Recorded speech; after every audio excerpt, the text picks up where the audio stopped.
Welcome to Scintillations, the podcast where we explore hot takes on the business of branding, consumers, and culture. Each week, we talk to the top minds from businesses shaping tomorrow, cultural thought leaders, and people with an eye out for what's next. Whether you're a marketing professional, entrepreneur, or simply curious about the forces shaping the world of consumer business, we've got you covered. From the latest trends in consumer behavior to the cutting-edge strategies used by the world's top brands, we'll unpack it all, giving you the insights you'll need to stay ahead of the game. So, join us for scintillating conversations that will help you navigate the ever-changing landscape of modern business, including developments in artificial intelligence tools, like this voiceover. And now, your host, award-winning brand builder, Erica First. So one of the things that I noticed just in terms, and maybe it's just what I'm watching, right? But I'm seeing a lot of do better content in the sense that we have Succession, which is like, here's the dark side of, right? Is this what you want life to look like, or should we do better? And then we have stories like Shrinking, Ted Lasso, which are almost instructional videos. They're a little heavy-handed this season, I have to say. But I'm noticing, and somebody somewhere, so it's about sort of flawed human beings, as you said, the human experience, but almost didactic in nature to teach somebody how to be better, that they can be better, that they do have a voice. What do you think about that? I think what you just said actually is maybe there's a sort of thing to it all is how to be better, or that you can be better. I think things like Succession and White Lotus are, and I would argue also Triangle of Sadness last year, are a lens into the upper 1% and this idea that actually maybe you don't want to be the 1% because they're miserable assholes and not very good people, and it doesn't feel like the best life anyway. They all seem really unhappy. So it's a sort of a criticism, I guess, of the upper class in a way that maybe we haven't seen before. So it's like, maybe the aspiration isn't to be wealthy, it's to be a good person, to be better. And I think for me anyway, that comes from a reflection of this. I keep going back to this sort of bleakness of the world we're in. And maybe that says a lot about my sort of emotional state, but it feels like there's a lot of really horrible, nasty heaviness in the world. And we need to find ways to counteract that. What is the antidote to you log on to I barely read the news anymore because I can't, because it's so depressing. But when you do, it's like this bombing has happened, this shooting has happened, this, new pandemic is potentially around the corner. It's like, what is the antidote to that? How can we find happiness? How can we find hope and joy? Or simply escapism. I think that's an antidote to it as well. I think, Tiger King, I think one of the reasons Tiger King did really well early in the pandemic was it was escapism for us. Yeah. It was these bonkers characters that we're sort of locked up in our houses. Stranger than fiction. Exactly. And it allowed you to put aside the mundaneness and darkness of the pandemic and really fall in love with and just get like swept up in this other world of these other characters, and you could forget about the bleakness of your own situation for whatever it was, 6 hours. Well, I think there's also, in these extreme stories, and it may be rude to say, but there's an aspect of self-serving in there where you're like, oh, I guess my life's not so bad, right? Absolutely. Or I feel so much better than what's going on there, Absolutely. No, I totally agree. I mean, I think that like we use entertainment, certainly I use entertainment as, I don't know, I guess some kind of therapy or some kind of escapism or some kind of exploration of something. I guess it is escapism of like, I'm in my world, I want to delve into another world. And what is the thing that I'm going to get out of that world? Is it going to be further satisfaction in my life? Is it going to be, I watch a lot of documentaries. Is it going to be understanding a world I haven't seen before? Or not even documentaries. You can, in fiction as well, you can go explore other worlds that you haven't seen before, watch an inspirational story of a person that has overcome something. Or I was just in Cannes last week and I saw How to Have Sex, which is Molly Manning Walker's directorial debut. It's all about kind of female friendships, toxic female friendships. It's questions of consent. And it's like, it poses questions and it makes you think about your own experience, certainly as a woman growing up. And I think that that's something that that entertainment, film, television, podcast, theater, art in general can provide us. And I think it's necessary too. I think we need that as a part of our sort of existence as human beings. Yeah, and that's why I found this fact that they're, especially with Ted Lasso, which is sort of teaching the opposite of toxic masculinity, how you can be a man and still engage with your friends and stuff like that. That it's entertaining and heartwarming and using all the codes of maleness. It's like it's about soccer and sports and everything else, but then there's these giving men also the space to be emotionally open in TV, which we haven't seen before. So presenting new archetypes of Absolutely. what's possible for a healthy male. Absolutely. That's and some may say that it's not Hollywood's place to tell us how to live our lives, but I think it's interesting that there's also this kind of like social instructional aspect to it. Yeah, and I don't know that, like, and maybe I don't know the writers of Ted Lasso, so I don't know how kind of heavy hitting they are wanting to be with it. Maybe it is they're trying to be super explicit, but I think that you can see that across. I think it's a theme that certainly, like, the toxic masculinity or masculinity in general is a thing that I think is so fascinating to explore. I suppose to your point earlier about like trends and things that are coming up, I think that as we are becoming more, I suppose, evolved as a society and things that we're willing to say and explore, toxic masculinity or masculinity in general being one of them, and the varying roles in that, we're opening up more avenues of storytelling to get into. One of my favorite films from a few years ago was Chloe Zhao's The Writer, which is a film about masculinity. There's, I think, maybe 3 women in that whole film, but it's a film about masculinity in the absence of femininity and women and these sort of big macho rodeo guys who have their own kind of struggles and emotions. And I think it's just such a beautifully done film. And tonally, it's completely different than Ted Lasso. It's much more subtle than Ted Lasso, but I think it explores a lot of the same themes. And it's interesting because actually, so one of the writers on Ted Lasso is comedian Brett Goldstein. Love him. Yes, who's also the writer of Shrinking. Yeah. And if I'm not mistaken, the majority of the writers on Ted Lasso are male, which is interesting. So it's not like coming from women, Yeah. which may be why it's hitting such a chord, because they write from a place that they know. Absolutely. Absolutely. And I think, I mean, this is a thing that writers get taught in school from a very, the minute you start to write. I've taken a number of screenwriting courses myself. They say, write what you know, write what you know. And I think actually sometimes writers make the mistake of writing their own story as like dictate their story as a response to that note. And I think that that's not the right interpretation of it. It's writing the emotion, writing yourself and your experience and translating that on screen in a way that has a much more universal kind of, you don't need to be inside your brain to understand what's happening. There's the universality to it. Yeah.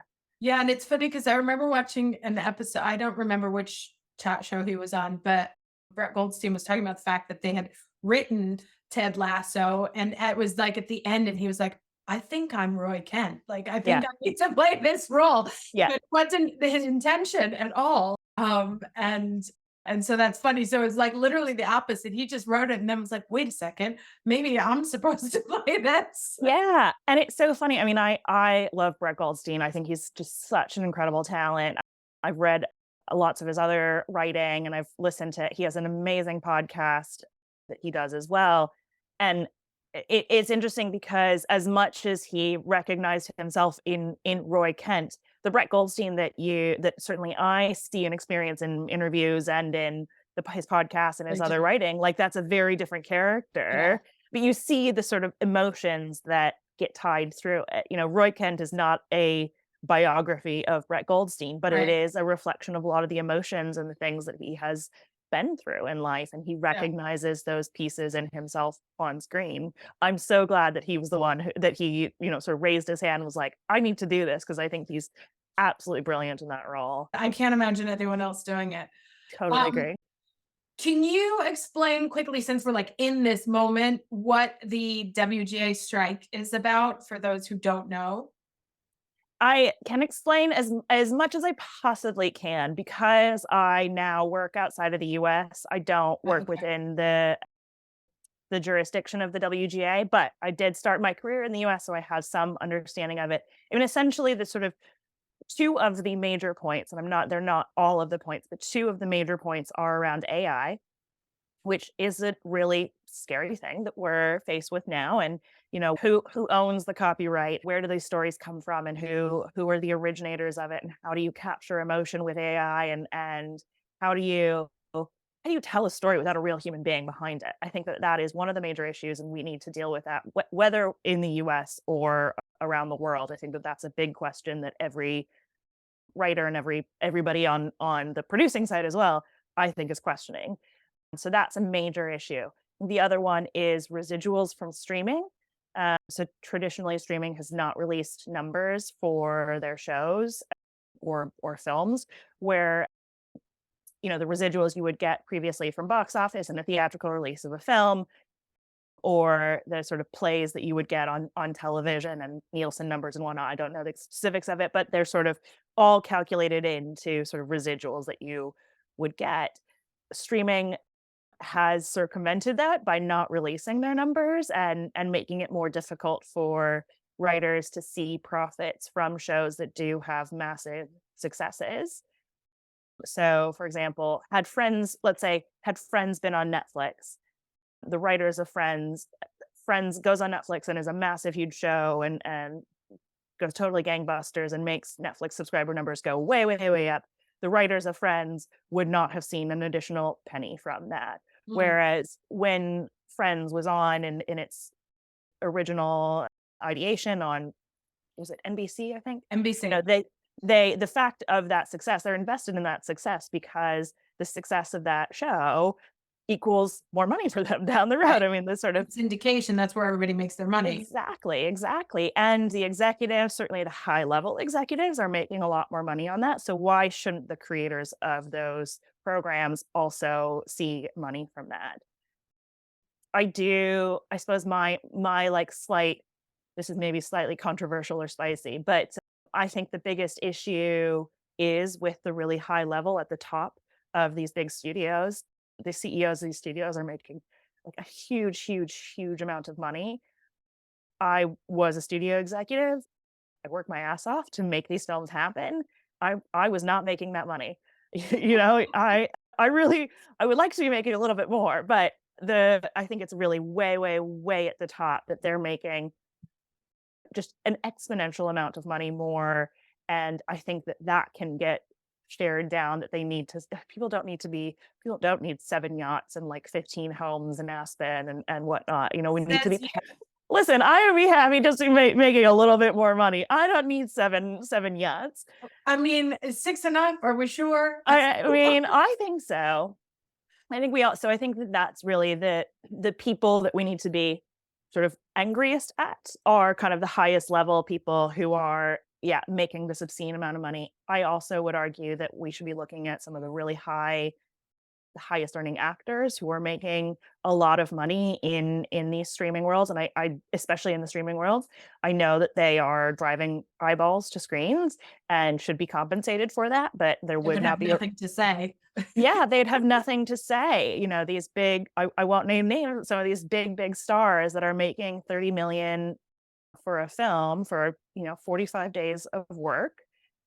If they would be willing to say, and many of them have come out in support of the writers' strike and said they're stand beside the writers, and I think they should take that an extra step and say, we are willing to cut our fee because our fee has gotten too high, and that money needs to go to the original creators, the original voices, the people who are the inception of this product, because without them, there would not be a product. Yeah, it's easy to show up at the picket line. It's a lot harder to say, I'll take 10 mil off my paycheck. Absolutely, absolutely. Although I think like Keanu Reeves is notorious for there are a few actors who are very famous about doing things like that. Absolutely. Keanu is one of them. Sandy Bullock also is, she won't take these crazy high rates because she believes in the project. So there certainly are. I don't want to sort of paint all actors with the same brush for sure. But and so I think that those actors in particular are ones that we should raise up and champion and hope that more actors are like them. Follow. Now let's go back to the AI point about this, because I would find this, having used writing AI tools, I cannot fathom that anyone would let an AI write a script. Is this happening? I mean, I'm terrified of AI. Like They're I so bad. It's so yeah, well, they're not good, but I also find it, like, really frightening that my computer is sort of talking to me like another human being. There's something really unsettling about that. I mean, I don't know anybody who is, and I don't know how you can in a way that's going to feel authentic and human because these computers are not human. And I think that they will not, and you look at some of the picket line signs, which I think are hilarious, but also very true, or of like, AI doesn't have childhood trauma. AI doesn't have issues with their mother. AI doesn't have, all these things. And it's very true. And like for all of the data in the world, it's never going to be able to capture that. So I think that's the sort of, I guess, we can lean on that for hope that like it's never going to be able to emulate a human emotion in the way that we need for scripts, for film, for television to feel authentic. But I can imagine, and the AI work that I have seen does have a level of sophistication about it. It does feel human, even though it's not, and I can see where you know a studio executive, there's a version where a studio executive is like, we can't get a writer to do this. We're, not willing to pay X amount more, but we need to have a like polish up of this. So chuck it in the AI machine and for free, it spits out a script that A maybe script. somebody might feel is stronger. And I can imagine somebody trying to do that. And I think I think we shouldn't be doing that because that's it's letting the robots do the job of something that humans need to do, and it's never going to replicate that authentic human emotion. Yeah, I mean, I have a feeling like unless you're watching those movies that are like straight to DVD, which are really, like porn level diet. I cannot. I've seen what comes out of like even some of the better writing tools, and some of them are relatively good. Like if you have to write a generic email to a contact you don't know, that is a perfectly acceptable solution. But if you are trying to write something that's interesting, something that's new, because I think that's the ultimate thing, is that an AI writer can only assemble what's already been assembled and what is, let's say, lowest common denominator. Like Yeah. this is the most likely next word, it's just predictive, right? Yep. And Yeah. it's predictive, it's already been said and already been done, which is, well, then just go watch a rerun. You don't need to refilm it. Absolutely. Absolutely. It's an aggregator of voices. And I think through that, you lose the sort of specificity of voice and the originality of voice. Going back to, like I said earlier, my dad's a linguist. I come from a world of languages, and I'm so specific I try to be anyway, very specific in the word that I'm using. And my friends laugh at me all the time because I will sit there sometimes and go like this. And it's me trying to think of the exact word that I want to use. And Yeah. often when I am writing an email and like Google, for example, like suggests the next word for me, and I'm like, no, that's not the word I want. I know that maybe you think that that's the next word and it maybe makes sense in your, Google brain, but I know what I want to say and I know exactly why I am using this word. And I think that only comes from, that's my voice. Right. And I think the same thing. Yeah, it's the nuance of it. And I think that's the same with writers is that is the word that they wanted to use. And there is every word on that page that the writer writes has a purpose, has a meaning, has a, like, there's a reason it's a this rather than a this. And so, and an AI isn't going to have that. Their reason for it is going to be, like you said, because it's predicted, because it's Yeah. expected. And that doesn't make for exciting work. And just again, since we're literally like 40, can you tell I'm obsessed? We're like 48 hours from the final Succession. But the writing in this last season has been above and beyond, with like every line, like even just little throwaways of Totally. that are just masterpieces where I have to go back and rewind and be like, the It's writing should win for lead actor to be. It's so brilliant, so brilliant. I mean, Roman's throwaway, like, "Oh, I pre-grieved at the funeral." Like, That's okay, I pre-grieved. it's My okay, I son. pre-grieved. It's literally just like such a little throwaway line, and it's so well performed, and the way where the camera is and how it sort of everything about that scene, I think, is just utter perfection. Yeah, And Jesse Armstrong and that team of writers are, I mean, I incredible. worship the ground they walk on, honestly. They are absolute geniuses. Yeah, I have to say, so I studied cinema studies at Tisch, and I am so jealous after shows like Better Call Saul, the Succession. Like, I would love to sign up for. There's going to be students who get to dissect this, and I'm so jealous of them. I totally agree, and I feel really lucky in getting to do what I do because it's a version of dissecting it. You know, I'm working obviously much earlier in the process, but I'm digging into there's a series that I'm working on right now with the writer, and we're really digging into like what are the themes of it all? What is it trying to say about the world? And like how does this particular line reflect that? And how is this character motivation going to reflect that? And you get to delve into you're a part of piecing together that thing that hopefully some cinema studies class will study one day. Yeah. And it's such you know, I feel so lucky that that gets to be that's the thing that I get to do every day. Okay, so last question for you. All right. Future of streaming. What do you think? Oh gosh, that's a really big question, and I think that it's evolving even quicker than we know because, I mean, we go back sort of 3-5 years ago, just before the pandemic, Netflix was obviously 10 years ahead of just about everybody else in streaming. And I mean, go back even 10 years before that, uh, Netflix was licensing product from all around these companies all around Hollywood, and then they moved into making their own content, and then they, you know, went all around the world, and so they're far ahead of every other kind of streaming platform. But in the pandemic, and maybe, I mean, it was happening before, but especially in the pandemic, all these other companies were catching up to Netflix and creating their own platform. They have their own libraries and they have their own new content that they're trying to get out to the world. And I think it's been really interesting that sort of post-pandemic, you have all of these streaming platforms, and we're now hit with a cost of living crisis, and people are having to choose, do I want Disney? Do I want Netflix? Do I want to pay my heating bill? Do I want to pay my grocery bill and my rent? And like, you're starting to have to choose a bit more specifically. My personal feeling is I think there are certain brands that will survive this, that will have kind of greater value overall for a wider audience. I think Disney has, I mean, it's one of the most recognizable brands in the world. I think that they have such a great chance of kind of coming to the top because, you know, with Disney, you're going to get great content for your kids. You Yeah. love Star Wars, Marvel, you're going to get the Star Wars, Marvel content and their new content that they're creating.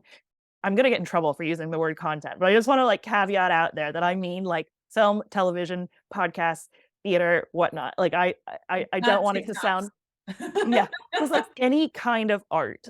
And Yes. I don't want to sound I don't want to sound like I'm diminishing the art form. I see it as all this is it's the word I use to describe everything.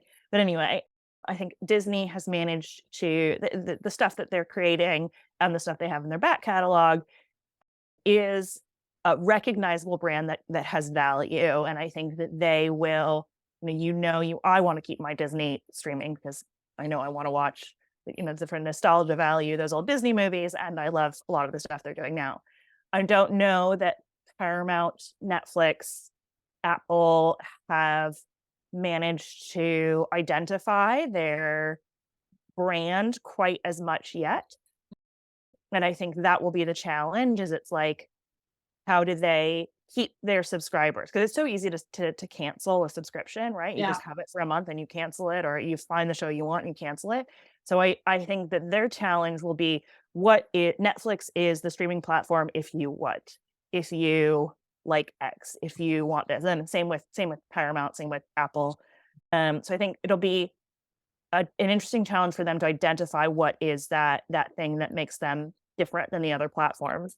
I also think there's potential for us to go down more of a rental model where you are, rather than having a subscription to everything, you are renting Succession or White Lotus or Bridgerton or, whichever of the Disney shows are out there, and you're selecting which things you are specifically watching rather than having a whole brand that you are subscribing to monthly. So I think that's a possibility.